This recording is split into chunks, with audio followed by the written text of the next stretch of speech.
अच्युतानंद कुमार जी, राधा। महाराज जी आपके चरणों में कोटि कोटि प्रणाम।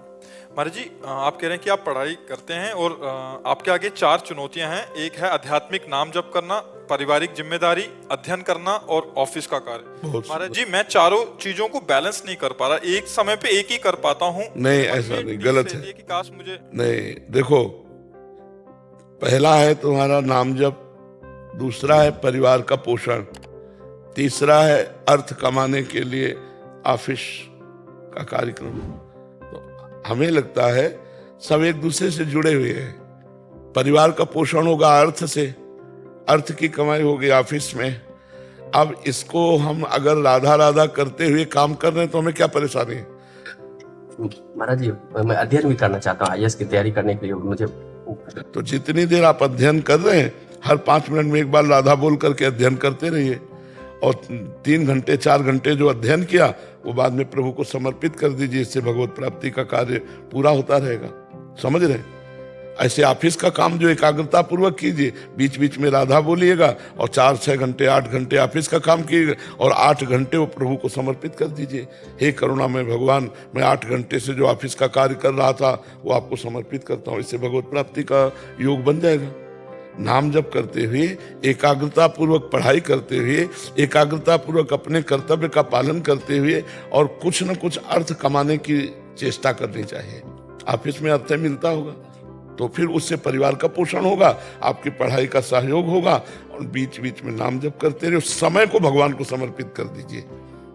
जो 8 घंटे 10 घंटे या पढ़ाई का समय वो सबके लिए है। ये अपने समय को भगवान को समर्पित करते रहो। इससे भगवत समर्पण कर्म हो जाएगा और वही कर्म योग बन के भगवत प्राप्ति करा देगा।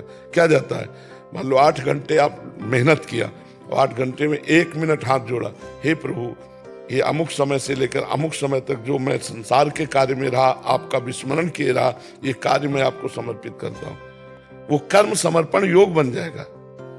बीच बीच में राधा राधा राधा स्मरण करते रहिए। समझ में आ रहा है? कोई समस्या है? नहीं महाराज, मन में कभी कभार एक टीस रहता है कि जैसे कि स्टूडेंट लाइफ में थे महाराज, तो आपके आशीर्वाद से, राधा रानी के चरणों से माइनिंग इंजीनियरिंग में गोल्ड मेडलिस्ट थे। तो मन में लगता है कि अभी मतलब ये तो अनिश्चित चीज है, अच्छा यही 2 काम ठीक से करते हैं वो, तो फिर मन में लगता है कि नहीं इतना अच्छा से उधर पढ़ाई की, अभी मैंने अभी नहीं कर पा रहे, थोड़ा सा पहले जैसा समय मिलता है स्टूडेंट, मैंने उधर पीछे की तरफ दिमाग चला जाता है। जो दिमाग चला जाए आप मत जाओ, वापस आ जाएगा। जहां हमारा मन ले जाए, हमको भूत की तरफ नहीं जाना, भविष्य की ज्यादा चिंता नहीं करना, वर्तमान को संभालना है। तो भूत और भविष्य दोनों पवित्र हो जाएंगे, दोनों मंगलमय हो जाएंगे। जो हम कहा इसे करके देखो आप, ठीक है? हाँ, हम ये नहीं कह रहे कि 8 घंटे बराबर राधा नाम जप करो, बीच बीच में राधा राधा स्मरण करो और ऑफिस का कार्य भगवान को समर्पित करो, पढ़ाई का कार्य भगवान को समर्पित करो। जो अर्थ मिले उससे परिवार का पोषण करो, सब समस्या का समाधान हो गया। ठीक है? परंतु गुरुदेव उससे ज्यादा भाव प्रकट नहीं हो पाता ना जब तक हम उस चीज में चले ना। उससे ज्यादा भाव प्रकट नहीं हो पाता ना जब नहीं, पक्का प्रकट होगा। आप करके तो देखो, कितने दिन से कर रहे हो? करता हूँ कितने दिन से? 1-2 साल तक। तो ये कोई समय हुआ अनंत जन्मों की बिगड़ी? अगर हम कम से कम हमारी सदुआई भाषा में कहा जाता है 12 वर्ष एक नियम का पालन करो, तब जाकर के तो समझ में आवे। और अगर अभी प्राण निकल गए तो आप भगवत भाव से हो ना, आपका हर समय भगवान को समर्पित हो रहा है। वो आप उसे ऐसा खिलवाड़ मत समझे। जो कर्म, जो वस्तु भगवान को समर्पित कर दी जाती है वो अक्षय, अक्षुण्ण और भगवत प्राप्ति की योग्य हो जाती है। अगर आपको फायदा न मिला होता इस कर्म का तो तुम्हारी बुद्धि यहाँ बैठने के लिए प्रेरित ही ना करती।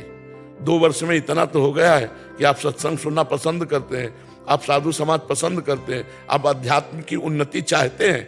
तो ये थोड़ी बात है। मायाग्रस्त जीव अगर इतना चाह लिया है तो आगे की मंजिल पूरी हो जाएगी। इसे आप खिलवाड़ न समझें।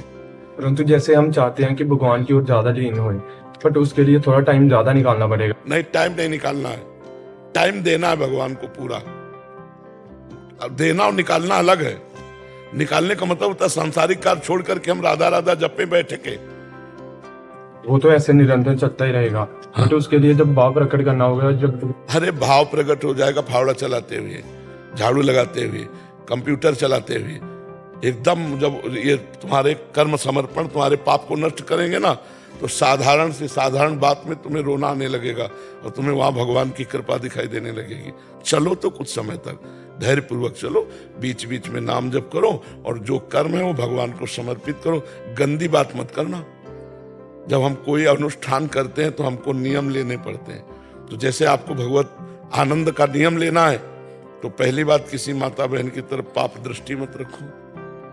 अगर ये करोगे तो फिर ये चलनी में गैया दुहे और दोष दैव को दे। बढ़िया गाय 10 लीटर दूध देती हो, चलनी समझते हो ना, चलनी में ले जाओ, एक बूंद नहीं मिलेगा दूहने के बाद।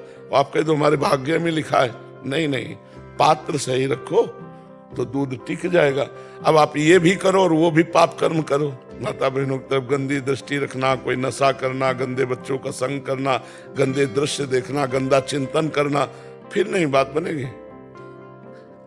हमको समेटना है तो संसार के हर कार्य को भगवत में बनाना है, क्योंकि बिना कार्य किए कोई रह नहीं सकता। हमको भी तो करना पड़ता है कार्य, नहीं करना पड़ता।